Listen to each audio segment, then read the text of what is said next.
रात के 2 बजे दाँत में इतना ज़्यादा दर्द हो रहा है कि नींद उड़ गई या फिर वीकेंड है और डॉक्टर्स आपके पास अवेलेबल नहीं है। तो गाइज़ अगर आप ये इन सिचुएशन में आपके साथ ये हो रहा है, तो ये वीडियो आपके लिए बिल्कुल लाइफ सेवर है। मैं अभी आपको ऐसे 3 प्रूवन रेमेडीज़ बताऊँगा, जो कि लिटरली आपको 15 से 20 मिनट में जो टूथएक होता है, जो दाँत का दर्द होता है, वो बिल्कुल गायब कर देगा। बट जो ये लास्ट वाला मेथड है वो इतना ज़्यादा पावरफुल है कि हम लोग भी इमरजेंसी में इसे रिकमेंड करते हैं। तो इसलिए इस वीडियो को आप एंड तक ज़रूर देखें, क्योंकि मैं ये भी बताऊँगा कि कब ट्रीटमेंट घर पे करना बहुत ज़्यादा अच्छा है, कब ये ज़्यादा करना डेंजरस भी हो सकता है। Hello everyone, this is doctor Vidyabhushan और मैं जानता हूँ कि जो टूथएक है वो कितना ज़्यादा अनबियरेबल होता है, स्पेशली जब ये मिडनाइट में हो या फिर हॉलीडेज़ में हो, उस दौरान बहुत ज़्यादा प्रॉब्लम क्रिएट करता है। तो आज जो मैं मेथड्स बताने वाला हूँ ये साइंटिफिकली प्रूवन है और इमरजेंसी में लिटरली आपके लिए लाइफ सेवर हो सकते हैं। तो सबसे पहले समझते हैं कि जो टूथ पेन है वह क्यों होता है। सबसे इसका जो मोस्ट कॉमन रीज़न है वो है कैविटीज़ है या फिर गम्स का इन्फेक्शन है या फिर फूड पार्टिकल भी कभी-कभी किसी स्पेसिफिक पार्ट पे यदि स्टक हो गया है, तो उसकी वजह से भी हो सकता है। दाँत के बीच में या फिर मान लीजिए आपको विज़डम टूथ आ रहा है, फिर कभी-कभी आपको ट्रॉमा की वजह से भी पेन हो सकता है। बट इम्पॉर्टेंट बात ये है कि ये जो रेमेडीज़ मैं अभी आपको बताने वाला हूँ, ये आपके लिए टेम्परेरी रिलीफ़ के लिए है। क्योंकि ये आपको टेम्परेरी रिलीफ़ देगा, बट अगर आपके इसके रूट कॉज़ को फ़िक्स करना है, तो इसके लिए आपको हमारे पास आना ही पड़ेगा, डॉक्टर के पास आपको जाना ही पड़ेगा, ताकि ये जड़ से समाप्त हो सके। अब आते हैं मेन रेमेडीज़ पे और फर्स्ट रेमेडीज़ ये है कि जो मैजिकल है, वो क्लोव ऑयल।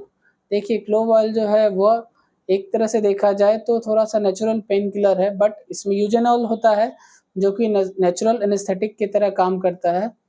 ये क्या है कि 2-3 ड्रॉप आप क्लोव ऑयल ले सकते हैं और डायरेक्टली उस अफ़ेक्टेड एरिया पे लगाइए, बट केयरफुल रहना पड़ेगा क्योंकि क्लोव ऑयल जो है वो बहुत स्ट्रॉन्ग होता है। सो कॉटन रॉल पे लगा करके, रुई पे लगा करके ही उसे अप्लाई करना चाहिए।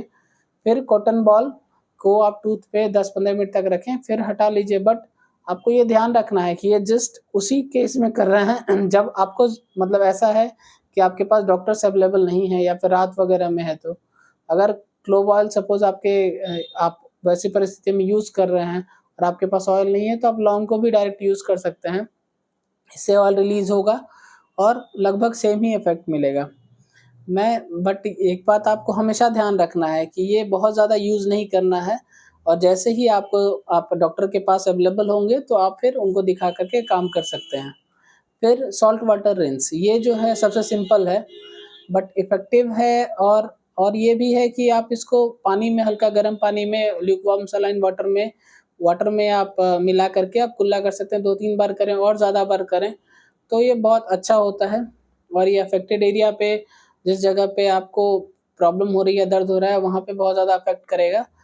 तो ये एक तरह से कहा जाए तो नेचुरल एंटीसेप्टिक है जो कि बैक्टीरिया वगैरह या माइक्रोब्स को कम करता है, इन्फ्लेमेशन को भी थोड़ा बहुत रिड्यूस करता है।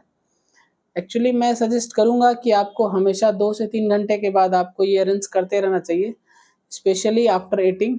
ये फूड पार्टिकल्स भी रिमूव कर देता है, जो कि मान लीजिए अगर आपको वही पेन ट्रिगर कर रहा है, तो वो सब इससे ठीक हो जाएगा। प्लस कुछ एक जगहों पे ये स्वेलिंग भी कम करेगा धीरे-धीरे। फिर सबसे ज़्यादा एक एक चीज़ और है, आप यूज़ कर सकते हैं हाइड्रोजन पेरोक्साइड। पर हाँ, आपको ये ध्यान रखना है कि ये जो है हाइड्रोजन पेरोक्साइड जो है, वह 3% हाइड्रोजन ही लें और वो हाइड्रोजन पेरोक्साइड ही लें और फार्मेसी में ले करके आप इसे यूज़ कर सकते हैं, but equal amount of water और हाइड्रोजन पेरोक्साइड यूज़ करना पड़ेगा। अगर आप 1 टेबलस्पून हाइड्रोजन पेरोक्साइड है या फिर 1 टेबलस्पून पानी है, उन दोनों को मिक्स करें, फिर मिला कर के धीरे से आप 30 सेकंड्स के लिए आप उसको यूज़ कर सकते हैं, उससे मतलब कुल्ला कर सकते हैं, गार्गल कर सकते हैं, बट ध्यान रखना है कि ये अंदर नहीं जाना चाहिए। ये एक पावरफुल डिसइन्फेक्टेंट है जो कि डीप इन्फेक्शन को टारगेट करता है।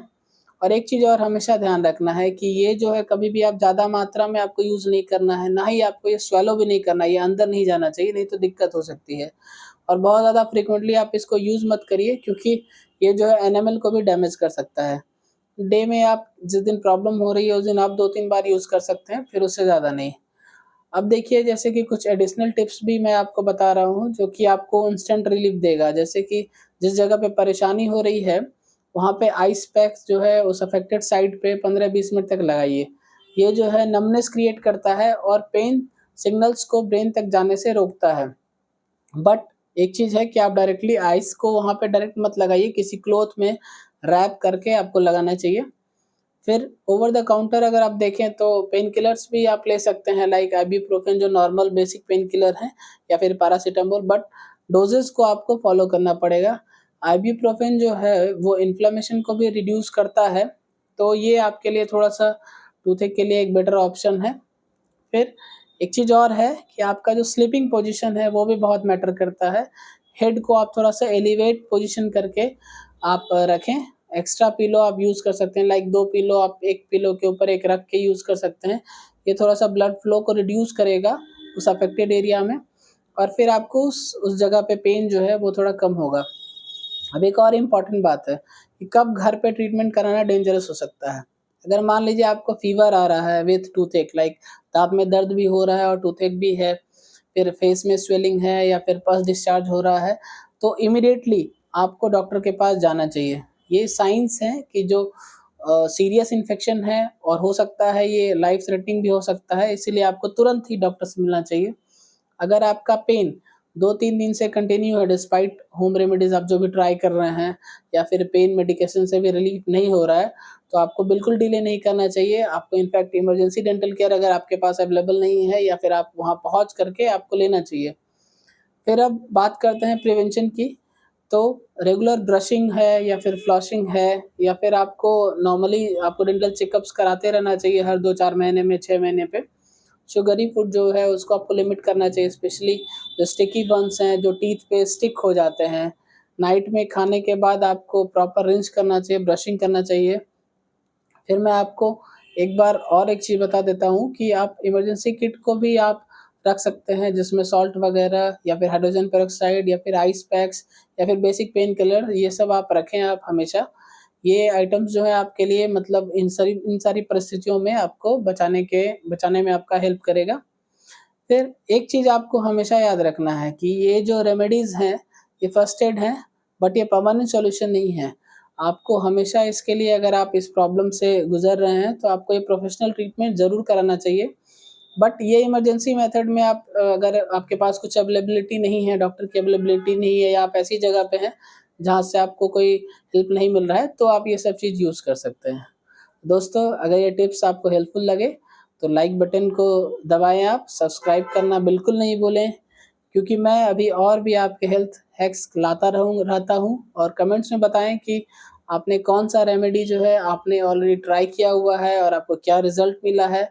आप शेयर करें अपने फैमिली के साथ, अपने दोस्तों के साथ, क्योंकि कभी भी इमरजेंसी में किसी को भी किसी भी चीज़ की ज़रूरत पड़ सकती है। Thank you so much, keep smiling.